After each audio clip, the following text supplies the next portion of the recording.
112 kilometre प्रति घंटा। ये रफ्तार समझते हैं आप? ये तूफान की रफ्तार है। कहां ये तूफान आ रहा है, कहां मौसम बदलने वाला है और कहां दिक्कत खड़ी हो सकती है, इसी को लेकर ये जानकारी हम आपको दे रहे हैं। नमस्कार, मैं ललित प्रजापति। अमेरिका में सिर्फ राजनीतिक मौसम नहीं बदल रहा है, मौसम भी बदल रहा है। करीब करीब 1500 फ्लाइट रद्द करने की नौबत आ गई है। मौसम के तेवर बहुत बदलने वाले हैं। मौसम विभाग ने एक चेतावनी जारी की है कि 112 किलोमीटर प्रति घंटे की रफ्तार से हवाएं चलेंगी, मूसलाधार बारिश हो सकती है, बर्फबारी हो सकती है। बर्फीला तूफान है ये, जिसका सामना अभी अमेरिका करने जा रहा है। एक तूफान तो कर ही रहे हैं, एक तूफान तो उनके घर के अंदर है, ट्रंप नाम का। ऐसा सटायरिस्ट कहते हैं, वो भी तूफान से कम नहीं है। लेकिन यह दरअसल मौसम विभाग ने जारी किया है, ये सच्ची का तूफान है। बर्फीले तूफान को लेकर अलर्ट जारी किया है। शीतकालीन तूफान के चलते सेंट्रल अटलांटिक और उत्तर पूर्वी अमेरिका में बर्फबारी, तेज हवाएं, तटीय क्षेत्रों में इसका सबसे ज़्यादा असर पड़ेगा। न्यूयॉर्क, बोस्टन, ऐसे जो मेन स्ट्रीम शहर हैं अमेरिका के, 15 तूफान की वहाँ पर चेतावनी जारी कर दी गई है। अंदाज़ा इसी बात से लगा लीजिए कि अमेरिका में उथल पुथल कितनी है। 1500 करीब करीब फ्लाइट्स रद्द करनी पड़ी हैं इस तूफान की चेतावनी के बाद। मौसम विभाग ने ये चेतावनी दी है। और एक दक्षिण पूर्वी इलाके में निम्न दबाव का क्षेत्र बन रहा है।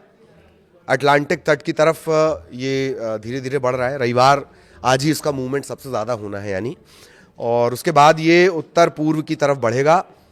और जो अनुमान लगाया गया है, उत्तरी मध्य अटलांटिक और उत्तर पूर्व के लिए भारी बर्फबारी की चेतावनी इसी के मद्देनज़र जारी की गई है। ये भी कहा जा रहा है कि कभी कभी 1 इंच प्रति घंटे से ज़्यादा दर से बर्फबारी हो सकती है। अगर ऐसा हुआ तो ये और ज़्यादा मुसीबतें बढ़ाएगा। उत्तर पूर्व में गंभीर इसके असर होंगे। 112 किलोमीटर प्रति घंटे की रफ्तार से हवाएं चलेंगी, ये बहुत तेज होता है। डेलावेयर से लेकर दक्षिण पूर्व न्यू इंग्लैंड तक तटीय इलाकों में बर्फीले तूफान का पूर्वानुमान है। विजिबिलिटी एकदम कम हो जाएगी, तो बहुत सावधान रहने की ज़रूरत होगी। तटीय जो न्यू जर्सी टाइप के इलाके हैं, वहाँ पर न्यू जर्सी से लेकर दक्षिण पूर्वी न्यू इंग्लैंड तक, वहाँ हवा की रफ्तार कितनी रहेगी, इसके चलते 64 से 113 किलोमीटर प्रति घंटे की रफ्तार से हवाएं चलेंगी। भारी गीली बर्फ, तेज हवा और जाहिर तौर पर बत्ती जाएगी। और जब ये सब होगा, 112 किलोमीटर की रफ्तार से हवाएं चलेंगी, बर्फबारी होगी, कई इंच की बारिश हो सकती है, तो फिर बाढ़ का खतरा तेजी से बढ़ने लगेगा। डेलवेयर से केप कॉड तक तटीय इलाकों में मध्यम स्तर की बाढ़ आ सकती है। सड़कें, संपत्तियां, जो तमाम चीज़ें, ज़मीन, वो पूरा पानी में डूब जाएंगी। बर्फबारी रविवार रात को 1 इंच से ये बातें कही जा रही हैं। इसमें यात्रा करना असंभव होगा। तो यात्रियों के लिए भी एक तरह से ये एडवाइजरी जारी की गई है कि बहुत सावधान होने रहना है।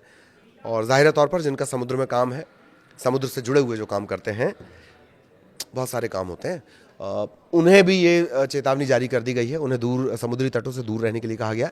112 किलोमीटर प्रति घंटे की रफ्तार से जानलेवा बर्फीला तूफान अमेरिका को डराना शुरू कर चुका है और अगले कुछ घंटों में इसका भीषण भयंकर असर अमेरिका पर पड़ने वाला है। 1500 से ज़्यादा फ्लाइट रद्द हो चुकी हैं और वो कब चलेंगी, उनका परिचालन कब हो पाएगा, इसे लेकर अभी कोई श्योरिटी नहीं है, अनटिल एंड अनलेस कि जब तक ये तूफान की तीव्रता कम नहीं होती है। आगे भी इससे जुड़े अपडेट आप तक पहुंचाएंगे। नमस्कार।